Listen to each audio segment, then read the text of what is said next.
नमस्कार, स्वागत है आप सभी का सीयूटी कॉन्सेप्ट के ऑनलाइन लर्निंग प्लेटफॉर्म में।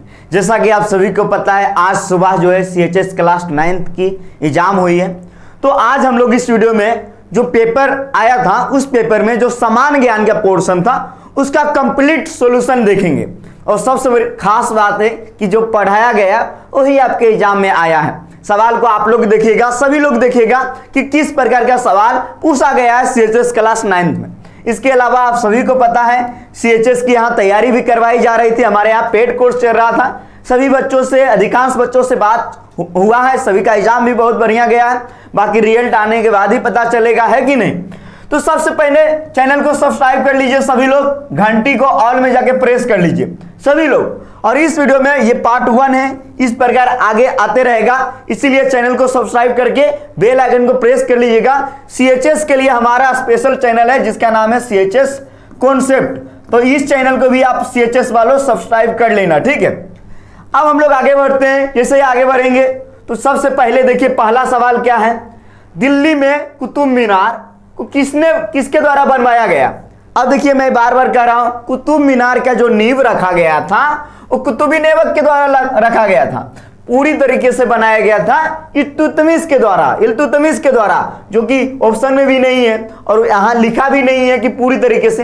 यानी कुतुब मीनार को किसके द्वारा बनाया गया, कुतुब ऐबक। ऑप्शन नंबर 1 सही। दूसरा सवाल क्या है, टिप्पू सुल्तान, बहुत फेमस है, मैं ये पढ़ाया भी हूं। टिप्पू सुल्तान, ये आपका प्रीवियस ईयर क्वेश्चन पेपर भी था। ये कहां का राजा था, मैसूर का ये राजा था। अब हम लोग अगले सवाल पे चलते हैं। जैसे अगला सवाल पे चलेंगे, देखिए पंजाब केसरी मैंने पढ़ाया था, आपको याद कीजिएगा कि जब साइमन कमीशन भारत आया था 1928 ईस्वी में, तो लाहौर में जो है पूरी तरीके से विरोध कर रहे थे। कौन, लाला लाजपत राय, मैंने वहां पे बताया भी था। और इनको पंजाब केसरी के नाम से जाना जाता है। आ रहा है ना, सभी सवाल पढ़ाया हुआ है। शून्य का आविष्कार किसने करवाया, आर्यभट्ट। अगला सवाल, बौद्ध साहित्य, मैंने वहां पे पढ़ाया था कि अगर जैन साहित्य आएगा, यानी फिर महावीर स्वामी का नाम आएगा जैन धर्म से संबंधित, तो वो होगा प्राकृत भाषा। जब बौद्ध से संबंधित आएगा तो होगा पाली भाषा, यानी ऑप्शन नंबर डी। देख रहे हैं, इजी सवाल है, कितना मजा आ गया होगा। हमारे सीएचएस वाले आग लगा दिया होगा। एकदम बेहतरीन तैयारी यहां से किया गया। एकदम कम समय में हम लोगों ने कोशिश किया आपको पूरी तैयारी करवाने की। समय ही कम मिला था, फिर भी कम समय में एकदम विस्फोटक तैयारी आप लोग की हो गई थी। अब हम लोग आगे बढ़ते हैं। ये सवाल हो गया है 37, हाँ हो गया। 37 नंबर सवाल क्या कह रहा है, देखिए ये 37 नंबर ये सवाल है कि भारत में संविधान के द्वारा मौलिक अधिकार, मैंने बताया था कि मौलिक अधिकार की संख्या कितने हैं, 6। कहां से लिया गया, अमेरिका से। देखिए समानता का अधिकार, स्वतंत्रता का अधिकार, शोषण का अधिकार, उपरोक्त सभी। मैं हमेशा तैयारी करवाने के दौरान बता रहा था कि जब भी ऑप्शन में रहे उपयुक्त सभी, तो उस केस में 90% केस में सही होता है, या फिर ए और बी दोनों। तो इसका सही उत्तर है ऑप्शन नंबर डी। आगे बढ़ते हैं। भारतीय संविधान का जनक, ये मैंने आप लोग को बताया भी था जब मैं ये बता रहा था कि 26 जनवरी 1950 को पूरी तरीके से संविधान को अपनाया गया, ऑप्शन नंबर डी। अगला सवाल, भारत के राष्ट्रपति की कार्यकाल 5 वर्ष। देखिए कितना इजी सवाल आया है, इजी सवाल आया है कि नहीं, देख रहे हो, सब पढ़ाया हुआ सवाल है। अगला सवाल, भारत में क्या सवाल है जी, भारतीय संविधान को कब अपनाया गया, लागू किया गया। इसमें देखिए 26 जनवरी 1950, 29 जनवरी 1949।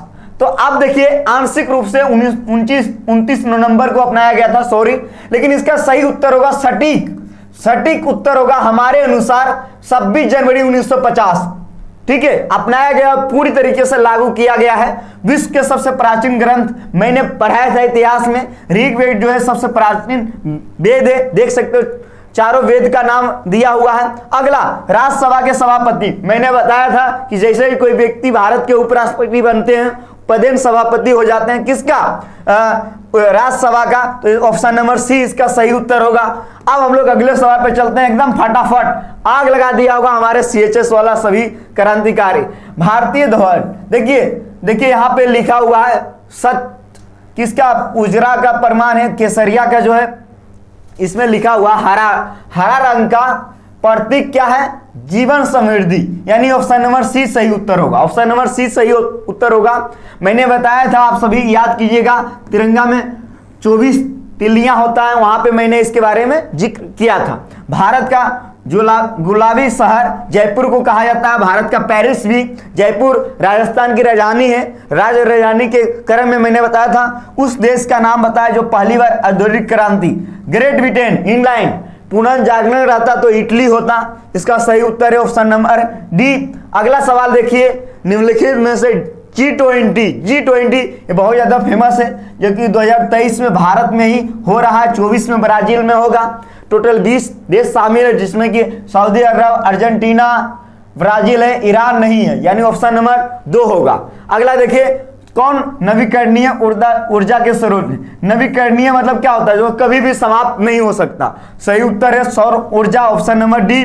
47 नंबर, उत्तर मैदानों में जो अभी गर्मी के दिन में जो हवा चलते हैं उसको हम लोग लू कहते हैं, ऑप्शन नंबर 2। अगला सवाल 3 तरफ से याद कीजिए, जब मैंने बताया था कि पर्याद्वीपीय भारत और यूरोप के बारे में मैंने बताया था कि यूरोप एक ऐसा महाद्वीप है जो पर्याद्वीपीय महाद्वीप है ना? तो सही उत्तर होगा पर्याद्वीपीय, ऑप्शन नंबर सी। अब हम लोग आगे चलते हैं, एकदम फटाफट इजी सवाल आया है। अगला सवाल क्या है? किसी देश की विकास समानता प्रति व्यक्ति आय, देखिए यहां भी आ गया उपयुक्त सभी, लगा दो टिक, सही होगा, यानी ऑप्शन नंबर डी इसका सही उत्तर होगा, ऑप्शन नंबर डी। ठीक है। 50 number, GDP, gross domestic product, इसका सही उत्तर होगा ऑप्शन नंबर बी। तो ये 20 सवाल रहा जीके जीएस समान ज्ञान का। 20 में 19 सवाल, 18 सवाल एकदम पढ़ाया हुआ है, आप लोग पूरा बनाए होंगे, आग लगाए होंगे। अब देखिए हम लोग आगे चलते हैं, तो आगे हम लोग बात करेंगे सीएचएस कट ऑफ के बारे में कि आप सबका कट ऑफ कितना रह सकता है, इसीलिए चैनल के साथ बने रहिए। और एक बात, जितने भी स्टूडेंट क्लास 9 का एग्जाम दे दिए हैं, क्लास 9 का, और कमेंट बॉक्स में जाके जरूर बताएं कि आपका कितना अंक आ रहा है, कितना नंबर आपका आ रहा है मिलाने के बाद। हालांकि अभी पार्ट 2 भी जाएगा, पार्ट 3 भी जाएगा, पार्ट 4 भी, पार्ट 5 भी, सभी का 20-20 सवाल हर एक सेक्शन में रहा, सभी का चला जाएगा, आज से कल तक चला जाएगा। जो भी आपके टीचर हैं वो आपको सोल्यूशन करवा के दे देंगे या फिर हम ही दे देंगे। ठीक है। तो सभी सीएचएस वाले, जितने भी सीएचएस वालों हो, सब लोग चैनल को सब्सक्राइब कर लो। सबसे बेस्ट चैनल सीएचएस तैयारी के लिए यहाँ से ही है, आपको पता है जो पढ़ाया जा रहा है वही एग्जाम में आ रहा है। तो आप सभी सीएचएस वालों चैनल को सब्सक्राइब कर लो और घंटी को ऑल में जाके प्रेस कर लो, क्योंकि अभी आपको आवश्यकता होगी काउंसलिंग कैसे कराना है, एडमिशन प्रोसेस क्या है, हर एक चीज मैं बताऊंगा, ऑफिशियल अपडेट भी बताऊंगा जो आएगा। तो बहुत बहुत धन्यवाद आप सभी को, जय हिंद।